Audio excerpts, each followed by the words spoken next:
Bapak Ibu, kalau seandainya nih Anda beli rumah misalkan ya, yang belum punya rumah semoga dimudahkan Allah punya rumah ya. Dan nggak mesti juga punya rumah, yang penting ada rumah sama istri sama keluarga kan gitu. Ngontrak juga nggak apa-apa sih. Yang penting ada rumah gitu kan. Baik, jadi misalkan nih ada orang mau beli rumah, katakan rumah itu udah terbeli Bapak sekalian, rumah itu sudah terbeli, maka apakah langsung bisa dimasukin tuh rumah? Kan enggak. Ya, rumah tuh enggak nggak bisa langsung dimasukin ya, karena bisa jadi misalkan di kamar mandinya belum ada gayung, belum ada ember, belum ada baskom, atau mungkin di rumahnya belum ada tempat tidur atau kasur atau alas tidur lah kata seperti, dan ya, nggak ada juga listriknya. Nah, maka intinya sebelum rumah ini dimasukin yang beli rumah, maka rumah itu harus disiapkan dulu.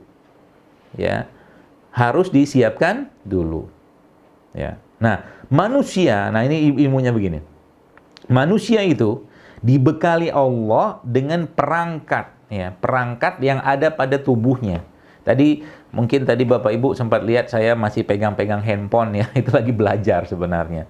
Jadi ada diskusi, beberapa teman-teman diskusi saya itu saya baca, itu ternyata dia seorang dokter ya, dokter patologi anatomi. Dia cerita banyak sekali, dia bilang orang-orang dari beberapa kasus appendicitis ya, atau mungkin usus buntu itu ketika dia cek, itu ternyata banyak di usus buntu yang dioperasi itu sisa-sisa dari namanya fekalit. Fekalit itu feses yang keras. Feses yang keras.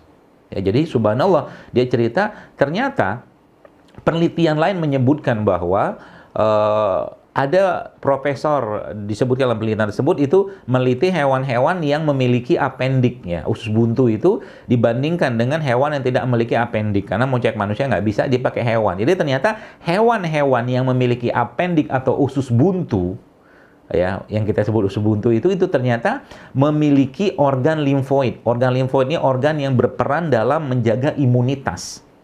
Ya, imunitas atau kekebalan itu lebih banyak daripada hewan yang tidak memiliki usus buntu. Konyolnya zaman sekarang manusia, dikit-dikit bahkan ada yang subhanallah ya, ketika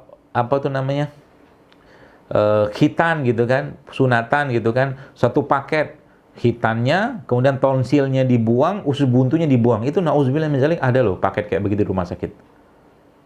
Jadi mereka berasumsi daripada sakit usus buntunya dibuang aja. Kan sudah saya bilang tadi, Allah sudah mempersiapkan waktu Anda mau masuk rumah tadi, ada kaki kita, ada tangan kita, ada mata kita, ya, ada panca indera kita untuk bisa masuk rumah. Nah, artinya rumah itu udah disiapin nih. Rumah disiapin, kitanya pun disiapin. Manusia juga sama. Jadi kalau kita paham Rabbana ma khalaqta hadza batila subhanaka faqina azab, nggak ada yang sia-sia. Ya, nggak ada yang sia-sia dari apa yang Allah ciptakan ya Bapak sekalian. Jadi jangan sembarangan ambil usus buntu, jangan sembarangan ambil tonsil. Tonsil kan di sini tuh sering dioperasi di sini, di tenggorokan gitu kan. Dia mengatakan, teman saya itu mengatakan, dia dikatakan ya kalau memang mau dioperasi ambil bagian yang terinfeksi, jangan diambil semua, dia bilang gitu. Karena itu organ yang berperan untuk kekebalan tubuh kita.